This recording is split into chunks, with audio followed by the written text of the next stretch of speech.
हम सब जिंदगी में बहुत कुछ पाने की कोशिश करते हैं, धन, नाम, प्यार, सफलता, लेकिन फिर भी कुछ अधूरा लगता है। भीड़ में रहकर भी अकेलापन लगता है। शोर के बीच भी मन शांत नहीं होता, और तब मन पूछता है, क्या यही जीवन है? शांति जिसे हम हर तरफ ढूंढते हैं, शायद वो कहीं बाहर नहीं बल्कि हमारे भीतर ही सोई हुई है। आज की ये कहानी एक अमीर व्यापारी की है जो सब कुछ होते हुए भी अशांत था, और एक संत की जिसने बिना एक शब्द बोले उसे वो दे दिया जो दुनिया की कोई दौलत नहीं दे सकती, मन की शांति। इस कहानी का नाम है खाली कटोरा। शुरू करते हैं। सुबह की पहली किरणें जैसे ही पहाड़ों की चोटी को छूती, शहर की सीमा पर बसे एक छोटे से कमरे में आरव की आंखें खुली। पिछले कई महीनों से वह बेचैनी से जूझ रहा था, एक ऐसी बेचैनी जो किसी दुख से नहीं बल्कि जीवन के अर्थहीन दौड़ से उपजी थी। ऑफिस, मीटिंग्स, सोशल मीडिया की चकाचौंध, सब कुछ अब उसे खोखला लगने लगा था। एक दिन अचानक जैसे भीतर से कोई आवाज आई, ये सब छोड़ दो, खोजो जो वास्तव में तुम्हारा है। बिना ज्यादा सोच विचार के आरव ने बस एक झोला उठाया। उसमें केवल 2 जोड़ी कपड़े, एक डायरी और मां की दी हुई एक छोटी सी मूर्ति रखी। उसने मोबाइल बंद कर दिया, घड़ी उतार दी और स्टेशन की ओर निकल पड़ा। उसकी मंजिल स्पष्ट नहीं थी, पर मन जानता था उसे उत्तर की ओर जाना है, हिमालय की ओर। रेल से उतरते हुए उसे एक पुराने साधु ने देखा जो वहीं एक चाय की दुकान के बाहर बैठा था। उसकी आंखों में शांति थी, जैसे समय का उस पर कोई प्रभाव नहीं था। बेटा, कहाँ जा रहे हो? साधु ने पूछा। शांति की तलाश में, आरव ने संक्षेप में जवाब दिया। साधु मुस्कुराया। शांति वह वहां नहीं मिलती जहां तुम सोचते हो, लेकिन जाओ, पहाड़ अच्छा शिक्षक है। यात्रा अब पैदल थी। रास्ते में ऊंचे देवदार, चुप नदियां और ठंडी हवाएं उसे घेरे रहती।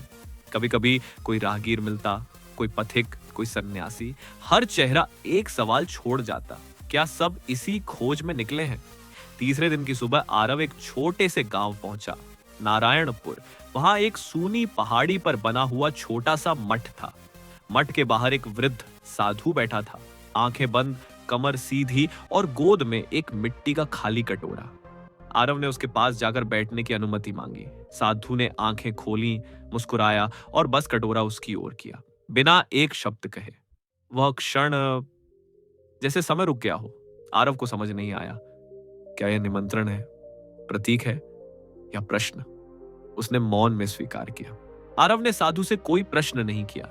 वह बस चुपचाप उनके पास बैठ गया और दोनों ने सूरज ढलते हुए देखा।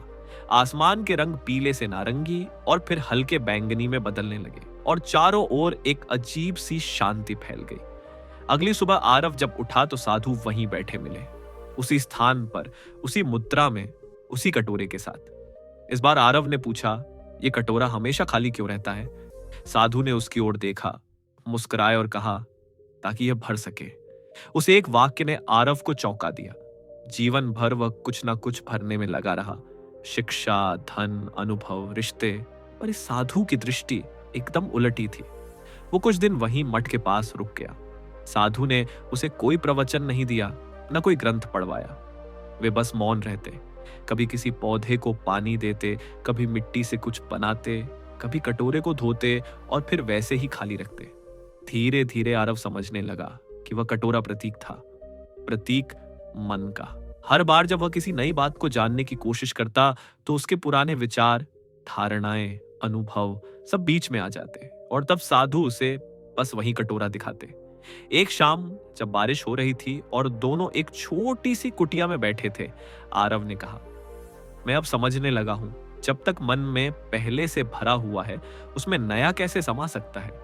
साधु ने पहली बार उसकी ओर गंभीरता से देखा और बोले, मन भी एक पात्र है आरव, और शांति एक तरल वह तभी टिकती है जब पात्र खाली हो और स्थिर। वह रात आरव के लिए निर्णायक बनी। उसने अपनी डायरी, मूर्ति और यहां तक कि मोबाइल भी नदी में बहा दिया। पहली बार वह सच में खाली हुआ। आरव अब साधु के साथ प्रतिदिन उठता, उनके कार्यों में हाथ बंटाता और एक ही चीज को ध्यान से देखता, मौन। दिनों दिन साधु के साथ रहते हुए आरव ने जाना कि शांति किसी विशेष अनुभव या ज्ञान का परिणाम नहीं होती, बल्कि एक अभ्यास होती है, खाली होने का, स्वीकार करने का और कुछ भी ना होने को भी आनंद से देखने का। एक सुबह साधु ने आरव को जंगल की ओर चलने को कहा। रास्ते में वे पेड़ पौधों, पक्षियों और झरनों की बात नहीं करते, बस चलते रहे। फिर एक चट्टान पर बैठकर साधु ने कहा, आरव बताओ, मन शांत कब होता है? आरव ने सोचा, फिर जवाब दिया, जब सब कुछ मिल जाए। साधु हंसे और पहली बार जोर से हंसे। नहीं, जब कुछ भी ना चाहिए। फिर उन्होंने कटोरा नदी में डाल दिया और देखा कटोरा बहते पानी में घूमता रहा। पानी उसमें आता, फिर बह जाता। क्या तुम समझे? आरव अब धीरे धीरे इस दर्शन को समझ रहा था। उस रात उसने खुद ध्यान लगाया, भीतर झांकने का प्रयास किया, पर हर बार कोई स्मृति, कोई डर, कोई इच्छा आकर ध्यान तोड़ देती। मन तो एक बंदरा है, उसने सोचा, कभी चैन से नहीं बैठता। अगली सुबह साधु ने कहा, ध्यान का मतलब बंदर को भगाना नहीं है, बल्कि उसे खुद थकने देना है। और फिर वे दोनों पास के मंदिर की ओर चल पड़े, जहां घंटियां नहीं थी, आरती नहीं थी, कोई मूर्ति भी नहीं थी, सिर्फ एक कमरा और एक कटोरा बीच में। वह दिन आ ही गया जब आरव को लौटना था। साधु ने ना रोका, ना विदा दी, बस वही शांत मुस्कान और एक बार फिर वही खाली कटोरा उसकी ओर बढ़ा दिया। इस बार आरव ने उस कटोरे को हाथ में लेकर सिर झुकाया, एक प्रण, एक स्मरण।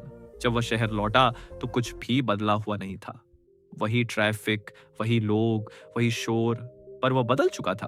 अब उसे कुछ साबित नहीं करना था, किसी से प्रतिस्पर्धा नहीं करनी थी। वह हर दिन को वैसे ही जीता, एक खाली कटोरे की तरह तैयार कि जीवन जो भी भर दे उसे स्वीकार कर सके। ऑफिस में वह अब भी काम करता था, पर अब वह हर मीटिंग से पहले एक क्षण का मौन रखता। जब कोई गुस्से में आता तो वह सुन लेता, बिना प्रतिक्रिया के। जब कोई प्रशंसा करता तो वह मुस्कुरा देता, पर मन स्थिर रखता। धीरे धीरे लोग उसे समझने लगे, उसकी शांति को महसूस करने लगे। किसी ने उसे पूछा, तुम्हारा जीवन इतना शांत कैसे है? आरव बस एक चीज दिखाता, वही मिट्टी का कटोरा जो अब उसकी डेस्क पर रखा रहता। क्यों?